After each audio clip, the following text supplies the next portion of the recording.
Well, let's see if it works this time. Good morning. This is the second time around. Well, you can see we've got sunshine. Yes, we've got a great sunny day. Today is day 28 and we are starting construction. I don't know if you can see that real well behind me or not, so I'm gonna just do a little spin here.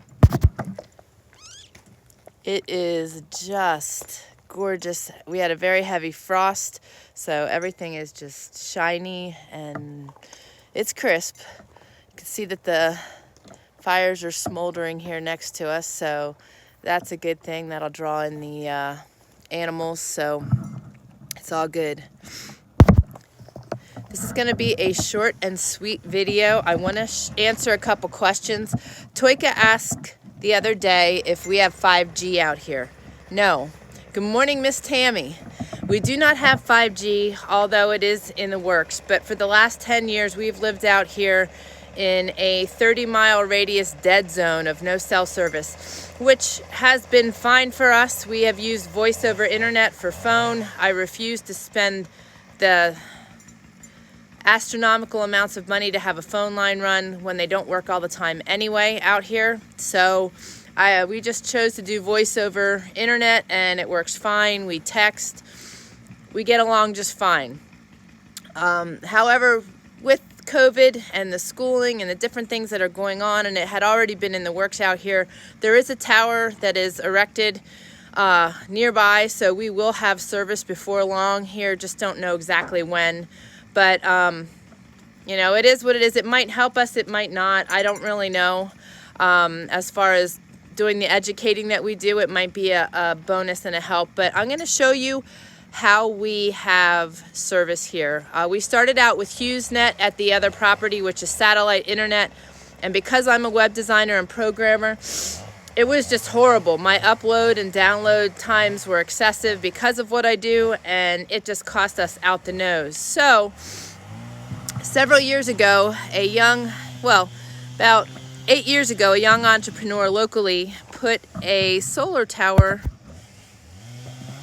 right over here on the mountain. So it was at an angle to our eaves prior, but we are a direct shot to this tower. So now, with that tower being where it is, the mountain man welded a piece here so that I can have our regular internet. And this is an extender that boosted on our property so that I can do what I'm doing with you right now. Otherwise, it would be hard to do so. Even in the other house with the tin on the house, the interior router was not strong enough to be picked up outside. So for an extra $100, this smaller unit on the pole here gives us the extension on the property to be able to video what we do here, video our trapping, our hunting, our building, everything, so that you guys can be a part of it. Now, what is powering that unit, actually, let me step back here. Right there next to the chimney on top of my container, you can see a panel, so half. That is the frame for it. The mountain man created that for me. And it's a 100-watt solar panel that is powering a Ninja Bat. A Ninja Bat is super small, super easy to use, and I'll show you the unit right now, just quickly what we've got going on in here. So again, tight quarters, bear with me. But in here, and I have it covered so that it stays warm because electronics in cold weather do not do well. I bring this in every night from out here so that it, as you can see in I'm frosting here, it's cold. I don't even know what the temperature is, our thermometer broke, but this is the unit. It's tiny, okay? It's super tiny, and it can be powered by the AC plug that comes with it, or it can be plugged in to the solar panel like it is right there, or, sorry guys, one-handed is not easy here. Let me just put this back in here. It can also be plugged into your lighter in your car. So it's got its own 12 volt, 8 amp, and 24 volt abilities here. It's got additional 12-volt DC plug-ins as well right here. It's got USB with the high speed and charging abilities here, and then it's got an AC plug here, which I've used a power strip in already as well. But this is a great little unit. It also has little lights on here. So this is great for camping. It's great for all kinds of things. This is actually what's going to be in our home, powering our internet and powering my equipment. I do utilize this at night. We're trying to put this on a certain set of timing throughout the day where it shuts off so that this can get to the 12.6 it needs to with the panels, because that is not a rotating panel up top. So therefore, I don't get the late afternoon sun, where on the house we're going to try to set it up so that we can do that. And this is what is going to basically and essentially power my electronics and our internet and enable us to do what we do now and in the house. And this, I owe a big thank you to our mountain boy, because he had purchased this to use down in the cabin when he was living in the cabin. And because he doesn't need it now, he's allowing us to use it. So it gave us a very inexpensive way to have power. The panel was less than $100, and this unit I think is around $300. It's like $279 something, and he got a warranty on it. So this is a great little unit for your backup needs, and I'm really thankful for it. So that's what we're using, that and the solar panel up on the top of the container to power things. So I'm going to cover that back up and head back out here. But that, my friends, is how we have internet. And so many people will say to me, I've had people really, get funny with me when I say we live off grid. And they're like, well, if you're off grid, how come you have internet? Well, if I wouldn't have internet, I couldn't be communicating with you all. So that kind of is a necessity. Plus, like I said, as much as we would like to have complete disconnect from the world, you still need to make money. You still need to do things. And my means of making money, whoo, it's bright out here, is web design and programming, writing, blogging, educating, consulting, speaking. So those things require an internet connection. And at some point we will go without an internet connection, but we are living off grid. We are not attached to grid power. We do not have a phone line. That's our only power, besides our generator. So I also do have a 24-volt panel, which is 180 watts, and a 24-volt charge controller that we will be using on an AGM battery. So that will be helping us in the house for our DC lighting. I saw Tammy said something. Hello, Bridger. Hi, Tristan. Glad you guys are joining too. You're our future off-gridders and homesteaders there. So I'm going to spin this around. The mountain man's going to give you a little demonstration or display of where we are building. Of course, I caught him taking a layer off. It is cold out here, but it won't take long till we're working up a good sweat here.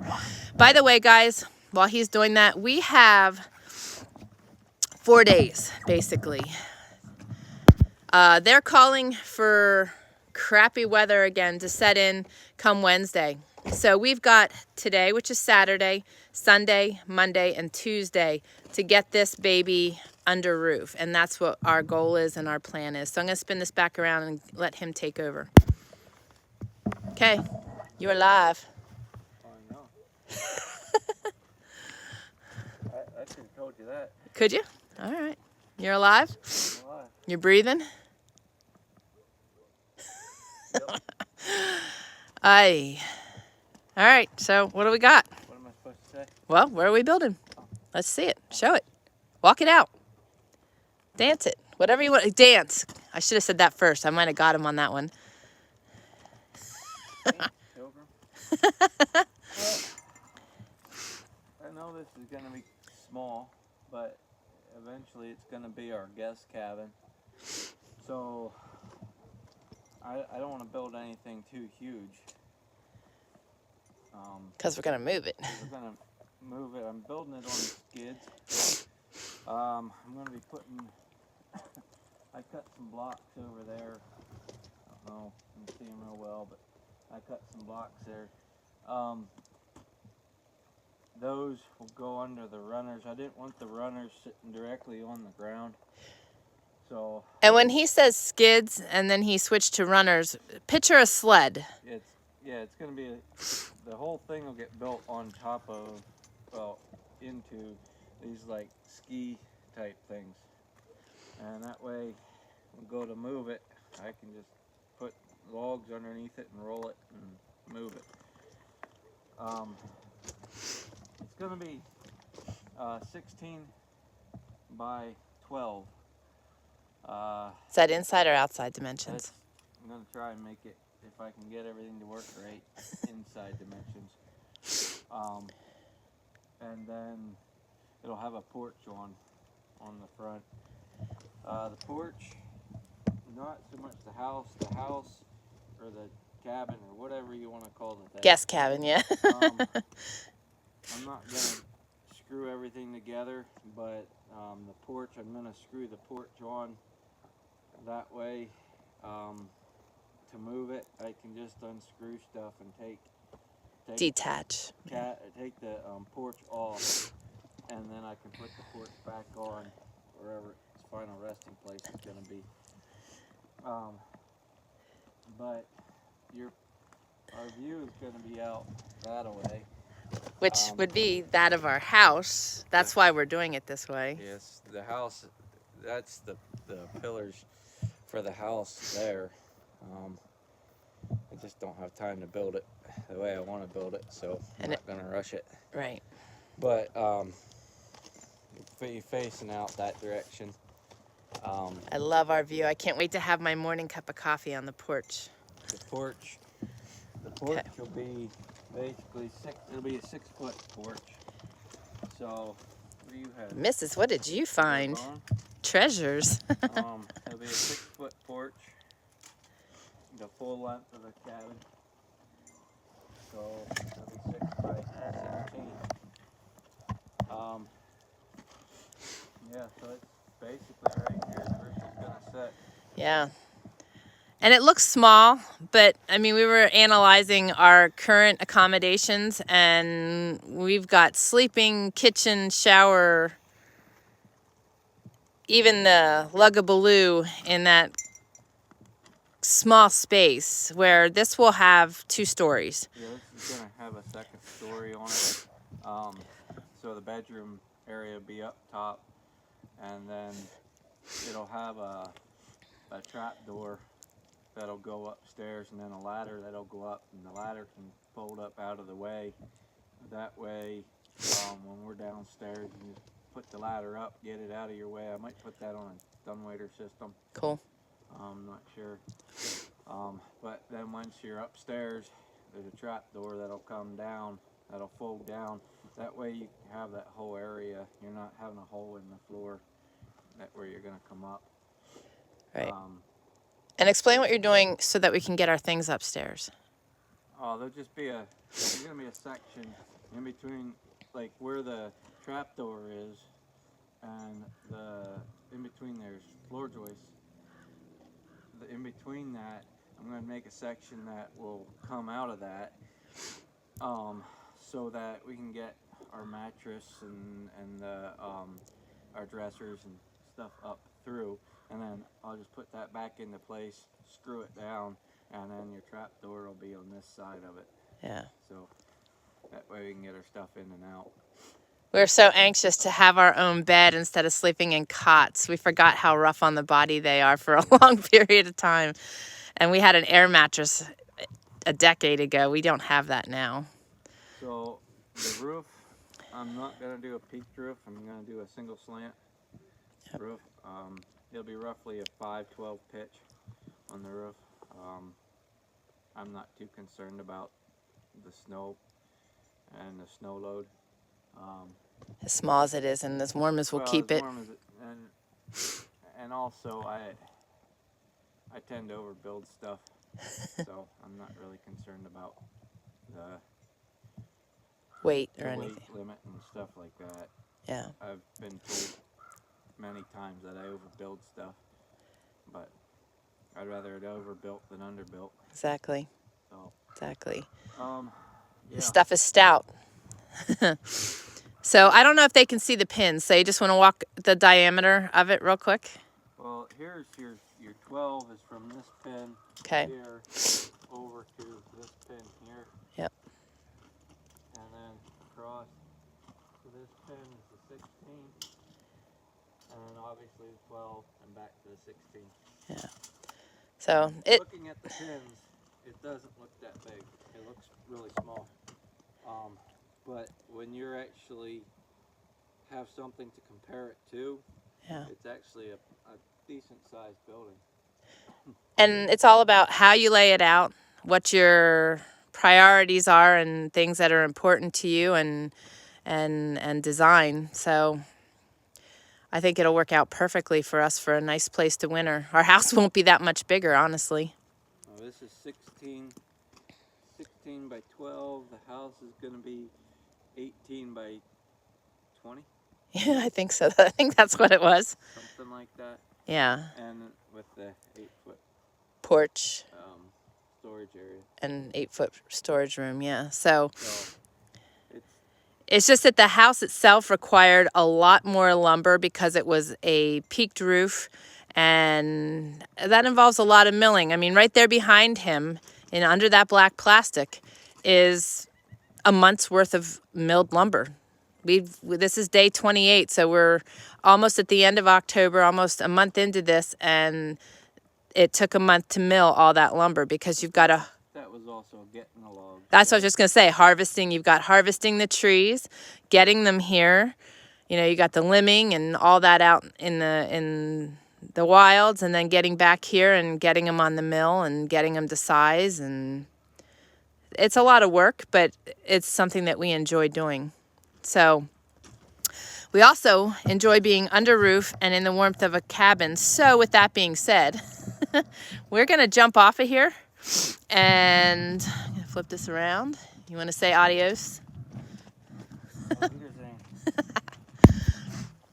So that gives you an idea of what we're doing. I'm going to put some cameras up today to follow the progress, and later in the day or first thing in the morning, I'll jump back on and show you what we accomplished today. And that way you can gauge things and see what we're going to come up with in the next 4, because we need to get her under roof. So I got to jump off of here to start lending a hand, and we will catch you guys later. You guys have a fabulous day. If you need prayers, leave them in the comments below. Thank you for your prayers. We love you all, and God bless.